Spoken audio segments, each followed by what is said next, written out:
Olá, meus queridos! Eu sou a Juliana, sou psicanalista e astróloga. A proposta desse canal é falar sobre os transtornos de comportamento com auxílio da astrologia. E hoje eu vou pedir licença para um atrevimento, que eu quero falar sobre as correntes da psicologia e como que a astrologia ela pode se manifestar através dessas correntes. Então, se você gostou do assunto, se ajeita aí, que é sobre isso que a gente vai falar hoje. Bom, antes dos recadinhos importantes, deixa eu abrir aqui meu texto para eu não me perder.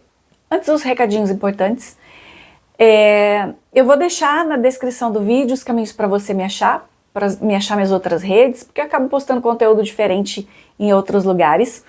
Se você quiser fazer seu mapa comigo, me manda um e-mail que a gente conversa. Eu tenho uma proposta de mapa astral em 5 sessões que é muito bacana, eu tenho certeza que você vai gostar. Então manda um e-mail que eu explico para você direitinho como é que funciona.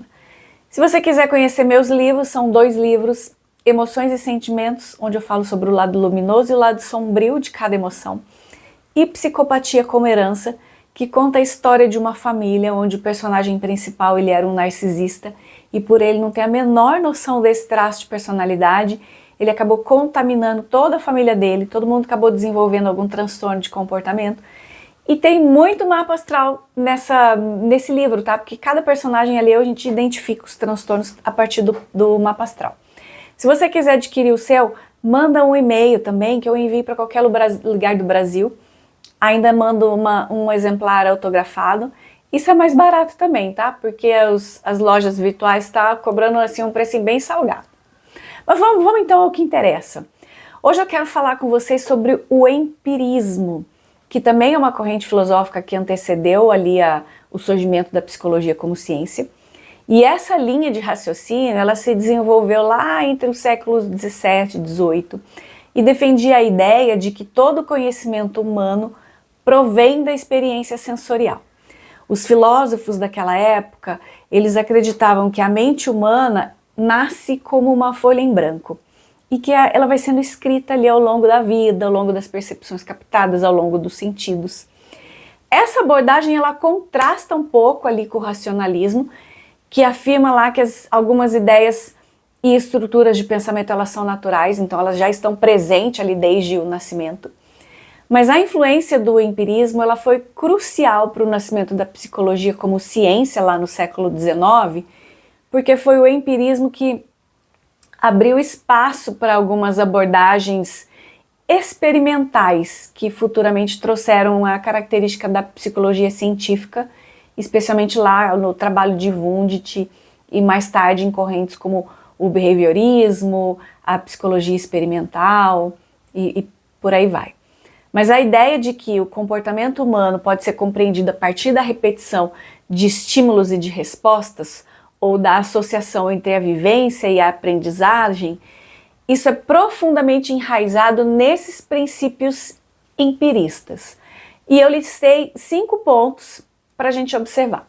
O primeiro é esse aí que eu acabei de falar, né, sobre a ideia de que a gente nasce como uma folha em branco, então isso significa que todo conhecimento ele vai sendo adquirido ao longo da vida, das experiências que a gente vai tendo ali com o mundo, com os sentidos, né, visão, audição, tudo isso vai trazendo experiências pra gente. Por exemplo, ninguém nasce sabendo que o doce é doce e que o salgado é salgado. A gente aprende que aquele sabor é referente ao doce e que aquele outro sabor é referente ao salgado, entende? A segunda observação é que a observação ela é base da verdade. O conhecimento válido, ele vem da observação direta da realidade e não da lógica ou da especulação Nossa, gente, pera, me travou. Racional. Calma, de vez em quando nós travado. Como que defendiam lá os racionalistas. O que o empirismo acredita é que a gente deve confiar na nossa experiência, né, real, na experiência verificável, mas não em teorias abstratas. Por isso que o empirismo ele é a base do método científico, que ele vai exigir dados, evidências, experimentos, e daí vem surgir escolas como a do behaviorismo. A terceira ideia é de que as ideias complexas, elas vêm antes das ideias simples.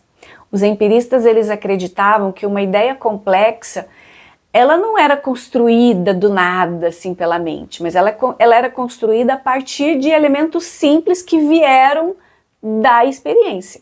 Por exemplo, o que é uma cidade? Uma cidade é uma construção de ruas, de casas, com sons específicos, com pessoas. Então a mente aprende a organizar essa experiência da casa, o que é uma casa, o que é uma rua, e a somatória dessas experiências, a construção desse raciocínio é a base. Então a gente não vai criar nenhum conhecimento sem base nenhuma. A quarta observação, o empirismo, ele rejeita qualquer noção de que a gente já nasce com algum conhecimento pronto, como por exemplo assim, verdade matemática ou verdades morais universais. Para o empirismo, tudo precisa ser adquirido através da experiência. Então esse negócio de dizer que a alma já nasce sabendo não faz menor sentido ali para o empirismo. E a quinta e última observação que eu listei aqui para vocês é que o conhecimento é sempre provável e não é absoluto. Mesmo com muita observação, a gente não pode ter certeza absoluta das causas das leis universais. A gente só pode ter hábito de associação. Por exemplo, um clássico disso, né? O fato do sol ter nascido todos os dias até hoje não é certeza de que ele vai nascer amanhã. Isso é um hábito e não é uma lógica. Não existe uma lógica que vai comprovar de que amanhã o sol vai nascer, certo? Bom, embora a astrologia muitas vezes seja associada a um pensamento simbólico e não empírico, é possível sim a gente traçar uma conexão entre ela e o empirismo, especialmente quando a astrologia ela é compreendida como um sistema de observação e de interpretação da psique humana. Então, desde lá da antiguidade, aqueles astrólogos já observavam padrões celestes e faziam comparações com o comportamento humano aqui na Terra. Comportamento que vão desde ciclos emocionais até tendências coletivas. E essa tradição milenar de observação, que já foi repetida e sistematizada ao longo desse milênio, também pode ser vista como uma forma de empirismo aplicado dentro de um campo simbólico. O empirismo, como a gente sabe, sustenta que todo conhecimento humano deriva de uma experiência sensorial. É por meio da observação dos sentidos, da vivência concreta, que a gente constrói um entendimento sobre o mundo, certo? Bom, em um primeiro olhar, isso parece que entra um pouco em choque com a astrologia, porque a astrologia trabalha com símbolos, trabalha com os mitos, com os arquétipos, ou seja, com estruturas que não podem ser tocadas, que não podem ser medidas e que se manifestam mais numa linguagem poética e arquetípica do que num laboratório, certo? Porém, se a gente examinar com muito cuidado, é possível a gente identificar uma forma de empirismo implícito numa prática de astrologia. Uma vez que a gente sabe que o saber astrológico, ele é frequentemente desenvolvido a partir de observação sistemática de mapas e da correlação simbólica entre a configuração celeste e os padrões de comportamento que são identificáveis ali na experiência humana. Eles percebem, por exemplo, né, os astrólogos que estudam astrologia assim, há muito tempo e a fundo, percebem, por exemplo, assim, que a Vênus em Capricórnio tem uma tendência de expressar o afeto de uma forma mais contida, responsável, mais controlada, ou que quem tem um Sol na casa 8 costuma viver processos de transformação muito profundo. Esse saber não é estatístico, mas ele é baseado numa recorrência na escuta, numa recorrência da experiência prática, o que de certa forma também é uma forma de empirismo, embora seja menos reconhecida pelo modelo científico tradicional, tá? Mas a relação entre a astrologia e o empirismo também pode ser pensada a partir da própria longevidade da astrologia, porque essa é uma prática milenar que ela foi cultivada assim por diversas culturas ao longo da história, que atravessou séculos e séculos, trazendo uma linguagem simbólica para compreender a experiência humana. Então, embora a astrologia ela não se encaixa nos critérios de uma avaliação científica pelos métodos modernos, ela sustenta justamente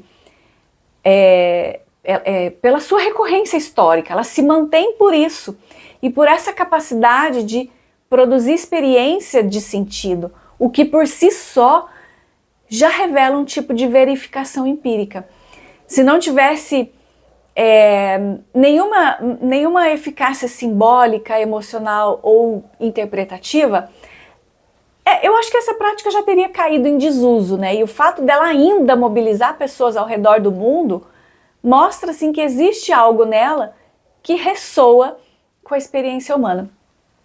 Em um outro ponto que eu acho bastante interessante destacar também, é que a astrologia, quando ela é observada nessa dimensão teórica e interpretativa, ela exige um processo de aprendizado profundo e sistemático de quem quer se envolver com isso. O conhecimento astrológico, ele não é inato, ele não é puramente intuitivo. Ele demanda um estudo rigoroso, um estudo criterioso dos símbolos, das casas, dos aspectos e de toda a dinâmica que existe entre esses elementos. Então, o estudo e a experiência, no caso de um astrólogo, se adquire com a prática. Então, para interpretar um mapa astral, você tem que ter a capacidade de articular diferentes camadas simbólicas com base num corpo teórico que já é consolidado há milênios. Nesse sentido, a astrologia ela compartilha um empirismo como característica fundamental. O saber astrológico se constrói por meio da observação contínua, do exercício interpretativo e da vivência concreta dos mapas e com as pessoas. Então isso significa que do mesmo modo que para o empirismo a gente aprende que o tal gosto é doce ou salgado, para a astrologia a gente também aprende que tal símbolo é Vênus ou Plutão e o que a gente pode construir com cada informação dessa. Então mesmo que a astrologia não opere lá dentro do método científico tradicional, ela exige sim um tipo de empirismo próprio, um conhecimento da forma como isso se desenvolveu, né? Um conhecimento que se forma no tempo, que se formou no tempo pela prática, pelo refinamento da percepção simbólica que é aplicada a uma experiência prática. Então a astrologia, nesse sentido, ela acaba funcionando como uma ferramenta de observação da experiência interna. E isso também pode ser considerado um tipo de empirismo. Tudo bem que seja mais fenomenológico do que científico, mas ainda assim é um conhecimento que precisa ser adquirido com o tempo, porque ninguém nasceu sabendo interpretar o mapa, certo? Portanto, para encerrar, embora a astrologia não seja empirista nos moldes científicos tradicionais, ela pode se alinhar a uma forma mais ampla de empirismo. É nesse ponto que a astrologia e o empirismo pode se olhar ali nos olhos, não como adversários, mas como linguagens diferentes a serviço da mesma busca humana, que é o sentido de compreensão do ser humano. Certo, pessoas? É isso, até o próximo. Tchau!